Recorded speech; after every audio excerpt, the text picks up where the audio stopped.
Hey guys, it is the Cubist MTG, and today we are doing a first pick Friday with War of the Spark.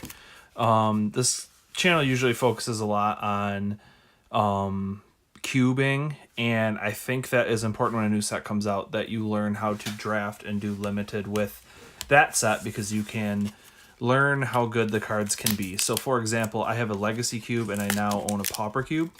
So when a new set comes out, I have to figure out what cards are going into my Vintage Powered Cube and which cards are going into my Pauper Cube. And the best way to see that is not by playing Constructed or anything like that, but doing Limited. So looking at War of the Spark, we can take a look at the commons and just all of the cards and decide which one of those are the best to play. So I'm just going to crack this open and take a look. I have read over the cards. I've watched some playthrough of it, but I don't really have like a firm grasp on what cards are the best. So we're just going to take a look and see what we can kind of grab here. So we have a Stealth Mission. This is good. A lot of proliferate in these in this set. So getting 2/2 counters are good and making it so it can't be blocked. This isn't a terrible Pauper card, but blue is always usually pretty good for cube. We have Honor of the God Pharaoh. Discard a card, draw 2 cards in a mass. Not bad. For Vintage Powered, though, you're not going to play something like this. It just doesn't have the power level that it needs to be. But that's not too bad either. Rising Populace, very good card in War of the Spark limited drafting. Whenever another creature dies or Planeswalker, you get a 1/1 counter. And that's always not horrible because you have tokens and other things that are going to die. No Escape, counter target creature or Planeswalker spell. If it is countered, exile it and then scry 1.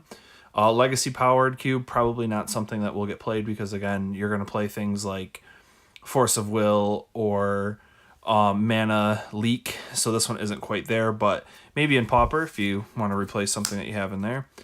Dusk Mantle, he can't be blocked by creatures with 4 or greater. Again, this is more of like a pack filler, but actually it's not that bad of a Pauper card. I kind of like that. Snare Spinner, Reach, nothing too fancy here. Probably not a first pick for a limited either. Toll of the Invasion. Your opponent reveals their hand and you choose a non-land card from it. Discards that card in a mass. Again, not for powered Vintage. You're going to have Inquisition and other things like that, but maybe, a little disruption isn't horrible. Callous Dismissal. Return target non-land permanent to its owner hand and then a mass. Probably not first pick. Gateway Plaza. This is actually one of the very good cards in the set. There's not a lot of lands in this set, but this is one of them that I like. It enters tapped. You have to pay 1, and then you get any mana color. And it's in the common slot, so you're going to see this a lot. I'll put that in my maybe pile. Nothing else jumping out quick yet. Wolf can't be blocked by creatures with power 2 or less. Not bad, but green can be very good in War of the Spark, but it's usually paired with blue. So that's not too bad. Cyclops Electromancer.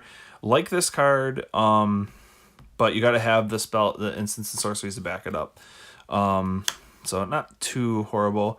Opponent sacrifices a creature that attacked or blocked this turn. If you control Gideon, he sacrifices 2.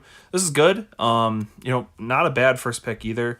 But if you get a Gideon, even better. Dovin, one of the great uncommon planeswalkers. You can lock down a thing, but you got to have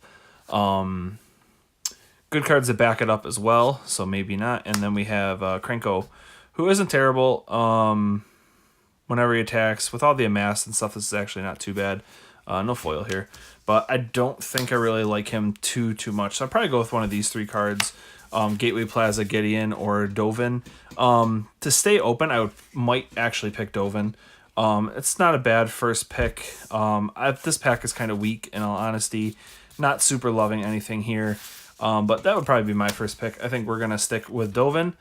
And, yeah, not a bad first pick. Thanks for tuning in, guys. After a week off, I am getting back to it. I'm going to have a schedule where will come out on Monday. We will be putting out a live stream Tuesday where we are going to actually open a little bit of a spoiler here. Ooh. Wow. We got another box of War of the Spark. So we're going to put that up and we're going to give a couple giveaways, and that's going to be it. So thanks for tuning in, guys, and we will catch you later.